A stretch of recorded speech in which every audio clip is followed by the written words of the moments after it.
Be'at Hashem, le Zohar de ce matin. Amar Rabbi Yehuda, ou Bozai Yekalu. Il dit ici, dit Rabbi Yehuda, ceux qui ne respectent pas Hashem seront mis de côté. Qui on parle qui ne respecte pas Hashem? Dit Rabbi Yehuda, ceux qui ne savent pas répondre Amen comme il faut. Il faut savoir comment répondre Amen. Regardez, on est dans une période de slihot maintenant. Il y a beaucoup de passages. Rahamana itkarlan de kaimeda Yitzchak akeda bidil vayavo. Et après il y a teanu veteatru mina chamim mina shamaim amen tekobal tzakatrem amen tekoshamat tefilachem beratzon amen. Il y a des passages que tu penses amen amen amen. Des fois le hazan il se trompe un peu, toi tu réponds amen avant qu'il termine lui. Parce que tu es rentré dans un mood amen amen amen quoi? Amen à manger, amen à boire, amen quoi? Qu'est-ce que c'est amen? Amen amen amen amen. Il faut savoir aussi quoi répondre et quoi penser. Alors il dit Rabbi Yehuda, malheur aux gens qui répondent Amen, qui ne savent pas quoi répondre, comment répondre. Qu'est-ce que ça veut dire ça? Il dit d'abord comprends une chose. Dit Rabbi Yehuda, comprends. Le Amen, quand tu réponds Amen, ça va chercher une bénédiction, des bénédictions, d'une source qui s'appelle Maboua. Cette source, on met la bénédiction au roi, Malka, et le roi donne la source à la reine, okay? À Matronita. Et la Matronita envoie la bénédiction sur terre. C'est ça qui se passe au ciel quand tu réponds Amen. Il continue, Rabbi Shimon, okay? Ça c'est Rabbi Shimon Bar Yochai. Et après il dit, Rabbi Azar, son fils, il dit, la bénédiction passe du Aleph, la lettre Aleph, à la lettre Mem, à la lettre Nun. Comment elle est la Nun dans le Amen? C'est une Nun finale. Comment elle est écrite la Nun finale? Elle est très longue. On dirait un tuyau, comme une gouttière. Car la bénédiction va de la lettre Aleph à la lettre Mem, et elle bat par la lettre Nun, qui fait comme un tuyau qui descend dans ce monde, bénir celui qui l'a répondu. Alors il dit, il y a plusieurs Amen. Ça dépend, est-ce que c'est une louange, ou est-ce que c'est un vœu, ou le deux ensemble. Si c'est une louange, Hachem, exemple, je prends un exemple rapide. Idgadal, Vidkadash, Shemeraba. Qu'est-ce que tu es en train de faire? Une louange Hachem. Idgadal, Vidkadash, Shemeraba. Qui soit agrandi, Idgadal, Vidkadash, et sanctifié le nom de Dieu. Les gens répondent Amen. Parce qu'il y a une louange qui a été faite à Dieu. Alors tu réponds Amen. Qu'est-ce qu'il faut que tu penses? Emet. Emet, ça c'est la vérité. Que le nom d'Hachem soit loué. Emet. Mais quelqu'un qui te fait une bénédiction, quelqu'un qui fait une bénédiction à quelqu'un, ou un vœu, okay? Par exemple, je prends toujours le même Kaddish, mais ça peut être beaucoup vous allez voir, il y a beaucoup de choses, autre chose. Le Kaddish, tu dis, Al Israël, Val Rabbanan, Val Talmidehon, Val Talmideh Talmidon, sur Israël, sur le gens qui étudient la Torah, Rabbanan, Al Talmidehon, leurs élèves, Talmideh Talmidon, les élèves des élèves, des Atvin, Vaskim, Boraita, Kadisha, qui s'assoit, qui étudie la Torah, Kedosha, qui soit béni, qui soit réussi, tout ça. Tu réponds Amen. Ça, c'était pas une louange, ça, c'était une bénédiction. Quand tu réponds Amen, qu'est-ce que tu dois penser? Keni Ratson. Alvaï qu'il soit ici, qu'il soit béni. Keni Ratson.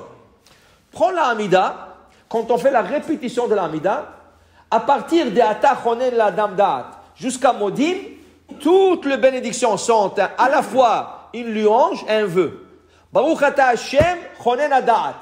Ça, c'est une louange qu'Hachem donne la sagesse, mais c'est un vœu aussi, Hachem donne-nous la sagesse.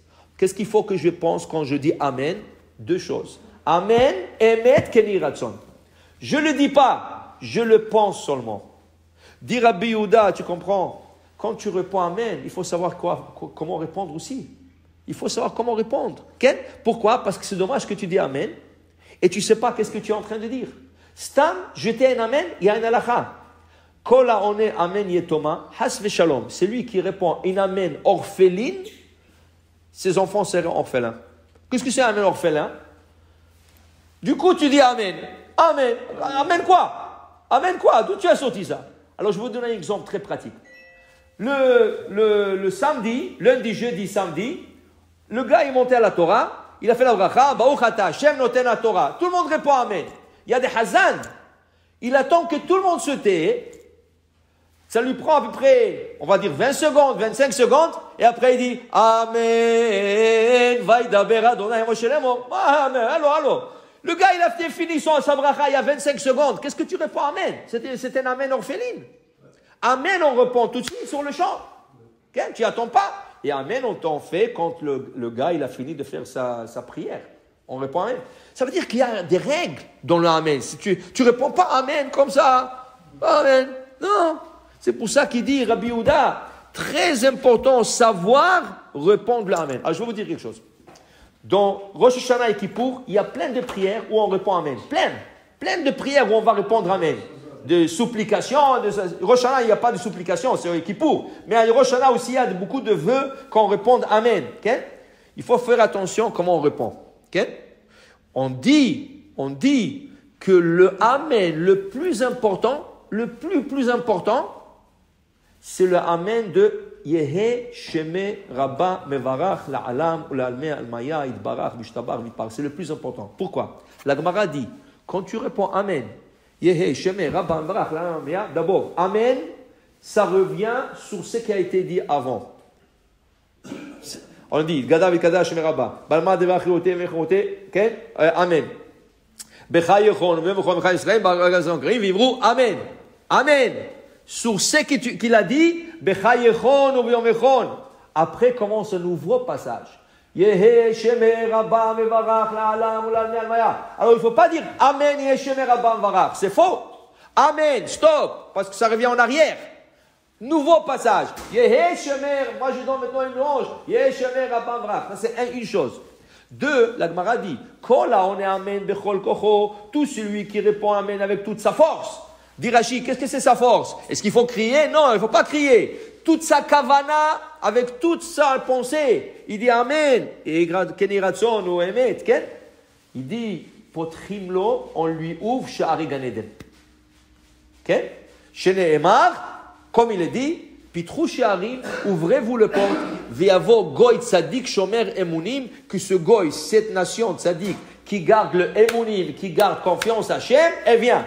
Dit la Gemara, Altikra emunim, pas confiance, amenim. Ceux qui ont observé le Amen, ils ont fait attention de répondre Amen.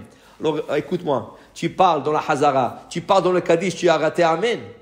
Tu ne vas pas parler, tu rates des bénédictions, tu rates des choses importantes. Tu ne vas pas parler au milieu de la Hazara, tu ne vas pas parler au milieu de la prière, tu rates beaucoup de choses importantes. Et sache une chose, la Gemara dit, tout celui qui répond Amen, Yehe Sheme Rabba Mevarach La'alam U'La'alme Almaya Idbarach, avec toute sa force, Korim Lo Gzar Sheshivim Shana. Même s'il y a un décret sur lui, sur 70 ans de mauvais, tout de suite sur place, il est déchiré. Alors c'est vrai que Rosh Hashanah et Kippour, on va dire beaucoup Amen, Amen, Amen, Amen. Le plus important, c'est le Kaddish. Amen. Yehe Sheme Rabba Mevarach. Avec toute son ferveur, avec tout son kavana, tu déchires tout le décret. Qu'est-ce que tu veux faire, Rosh Hashanah Kippour? Il n'y aura pas de décret sur toi. Voilà une ségoula. Réponds Amen comme il faut et tout le décret seront déchirés et les bénédictions seront amenées de Maboua au roi à la reine, de Aleph, Amen, à nous Sophite qui descend comme un tuyau et bénit tous ceux qui ont répondu le Amen. Baruch Adonai Le'olam. Amen, Amen.